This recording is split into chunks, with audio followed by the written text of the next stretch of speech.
Actor Sushant Singh Rajput की मौत एक ऐसी गुत्थी है जो लगभग हर कोई सुलझते हुए देखना चाहता है। सुसाइड, मर्डर, ड्रग्स का एंगल, आखिर रिया चक्रवर्ती का रोल अगर था तो क्या था, या फिर उनकी मौत किसी और मौत का कवर अप थी, लूज थ्रेड बांधने जैसा कुछ। सुशांत सिंह राजपूत की मिस्टीरियस डेथ के ठीक 6 दिन पहले यानी 8 जून 2020 को उनकी मैनेजर दिशा सालियान ने तथाकथित तौर पर बांद्रा की एक बिल्डिंग के 14वें फ्लोर से कूदकर अपनी जान दे दी थी। At least according to the Mumbai police, specially Paramvir Singh, जिन्होंने 55 दिन बाद दिशा की मौत को सुसाइड डिक्लेयर कर दिया था। हाल ही में सतीश सालियान, दिशा के पिता, ने मुंबई हाई कोर्ट में एक नई प्ली फाइल की है जिसमें वे चाहते हैं कि दिशा के केस में एक फ्रेश इन्वेस्टिगेशन की जाए और साथ ही उद्धव ठाकरे के पुत्र आदित्य ठाकरे पर भी एफआईआर की जाए। सतीश सालियान का आरोप है कि उनकी बेटी का रेप कर हत्या की गई थी। साथ ही यह सुसाइड वाली थ्योरी कुछ पॉलिटिकल इन्फ्लुएंशियल लोगों को बचाने के लिए गढ़ी गई थी।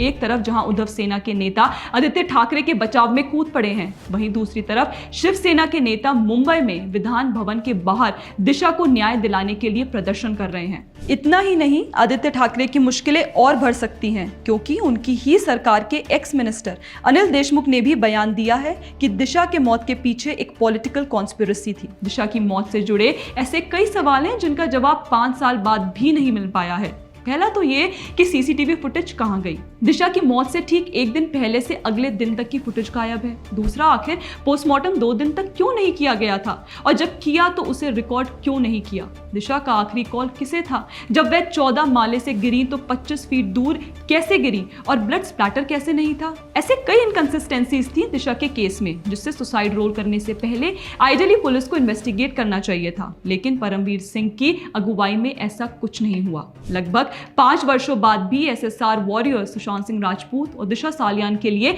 न्याय की मांग करते रहते हैं। कई कॉन्स्पिरेसीज थ्योरी आई, लेकिन सबसे बड़ी थी कैसे दिशा सालियान की मौत के बाद सुशांत सिंह राजपूत के करीबी या तो सुसाइड या रोड एक्सीडेंट में मारे गए, जैसे समीर बंगारा, आनंदी धवन, स्टीव पिंटो, विजय सलगांवकर।